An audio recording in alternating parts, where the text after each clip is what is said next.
I'm not so sure. Well, it's called almost. Sure. I mean, we're a liberated and liberal society these days, aren't we?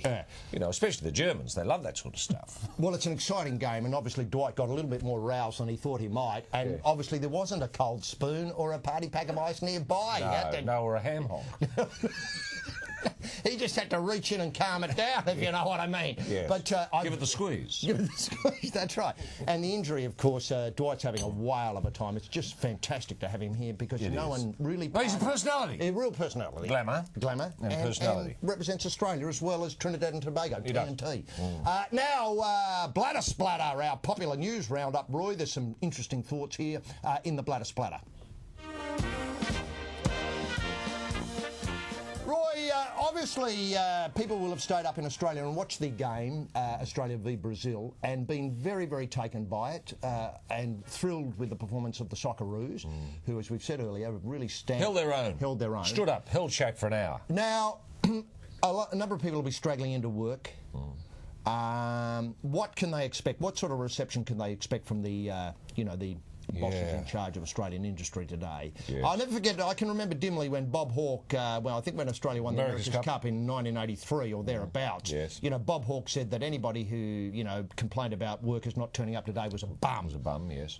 Is that the view from the top? Is that the view from, say, the new IR regime in Australia at the moment? How are you seeing this, and do you have any advice for employers? Well, I haven't heard anything officially from Kevin Andrews, HG, and the AWBs, I don't know how that's going to operate.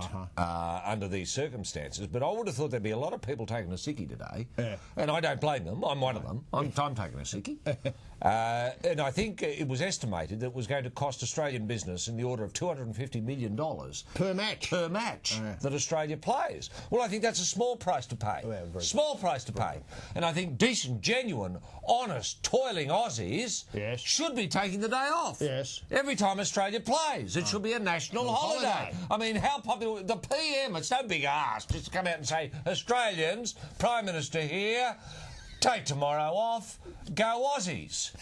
What do you think? Well, I think he would, and he'd be able to flag it by saying, and on Friday, Australia will beat Croatia. Notice how I phrased that, beat Croatia. And Australians take another day off. Take a day off. Do yourself proud. Celebrate in the Australian manner. And what is the Australian manner, Drink Roy? beer. That's right, and have a ham hock. Now, Roy... Or go to Germany. Indeed. Now, Roy, do you think there will be any recriminations against people taking the day off today? And, I mean, what would your advice be in this matter? Turn up... I've given my advice. That is stay at home. Stay at home. Ring up your employer, for sure, and say, look, hello... Gary here, Roy here. I watched the match last night. I'm really bloody tired. I've had a skinful of beer, and I don't want to be using heavy equipment. So I'm going to be staying at home. Thank you very much. See you tomorrow. Perfect. And now it's time for And the employee, the employer is going to say, Roy, thanks for calling. Enjoy your day off. I'll cover for you. Oh, isn't that great? I'll drive the Caterpillar. That's it. Isn't that great? I had no idea we lived in that sort of enlightened society. Look, pull left freaks, your chance to plug into Dribble.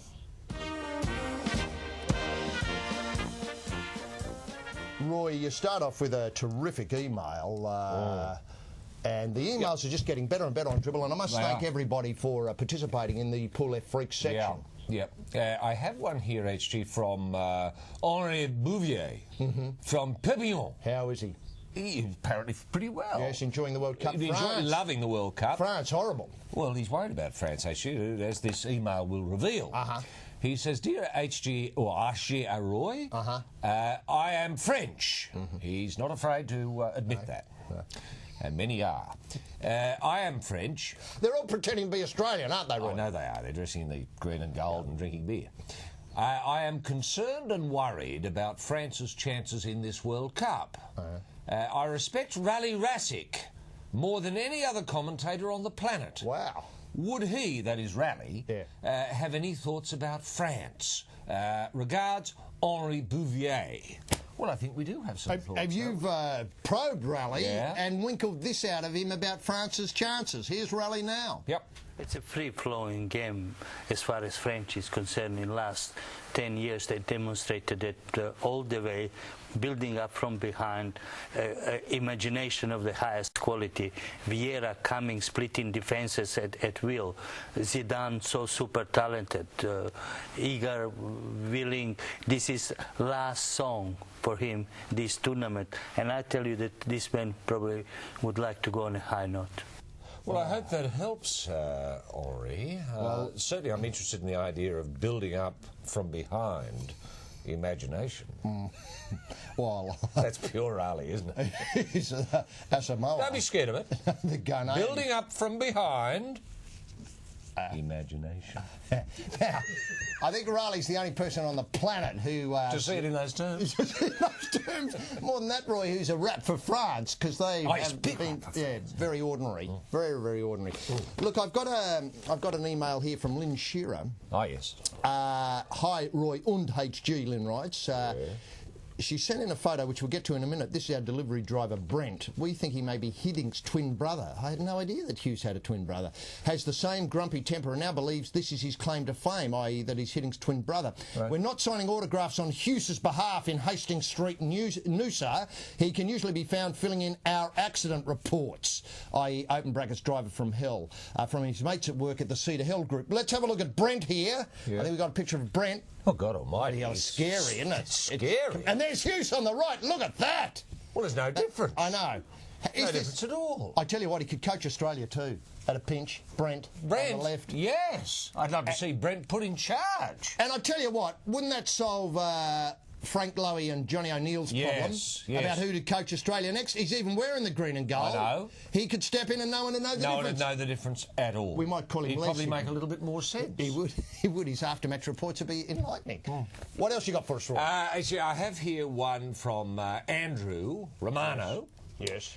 The subject is celebration. He says, "Good day, Asia and Roy. Love the show. The boys and I, about 20 of us, went down to Leichhardt. This is back in Australia. Yes. To watch Italy v Ghana. The game before was Australia versus Japan. It was a crazy game and it went off. Here is our video. Yes. I think you'll see it is going off. Well, you can see it here. Look at this. It's early in the morning. Leichhardt, the sun is just getting up there. Magnificent pictures coming in, obviously, on mobile phone there. I could watch that all day. You could be in Germany, actually. That's how it is in Germany. The only thing missing there is beer. They have a beer in Leichhardt, but that is fantastic. Isn't that great? And who sent us those pictures, Roy? That was Andrew Romano. Well, thanks very much for that, Andrew. And Italy, well, I don't know. France and Italy, the great enigmas of World Cup 2006. If you want to get in touch with us and send us something, you know, royundhg@bigpond.com. And if you want to see or send mates to the site that you're watching now, socceroos.bigpond.com. The addresses for us here to get onto Dribble, the Dribble HQ network. Roy, the next Dribble will be after Friday's game. The Croatia. Australia v Croatia, that's coming up. And does that mean another day off for all Aussies? It is. It will be another day off. And just a final thought, Roy, as we go forward. Obviously, Stuttgart. I love Stuttgart. Yes. It's a real Aussie-style town. Yes, they've got cars there and cars and streets, wide streets, good beer drinking streets. Yeah, and a fantastic museum which is free about, I think, the Mercedes-Benz car. It is. There, Stuttgart. It's great. I've had a look at it. I went up there just a few days ago just to sort of plot my escape route. And if anybody does, if they see us in the street, for God's sake, touch us up for a few tickets. We've got heaps of them. We've got heaps of them. There's no doubt about giving you tickets. I mean, if anybody's here with a family, it's so cheap. Yeah. And we'd love to get more Australians in there. Are you looking forward to the game? I am. And Australia House in Stuttgart.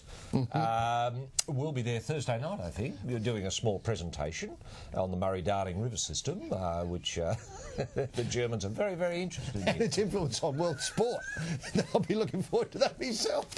Anyway, join us when we come back from another Dribble from Germany after Croatia v Australia. I'm seeing, and give us a ring as we go out, Roy, I'm seeing a big Australian win. The dream is alive. Rally Rasic, take us away, buddy.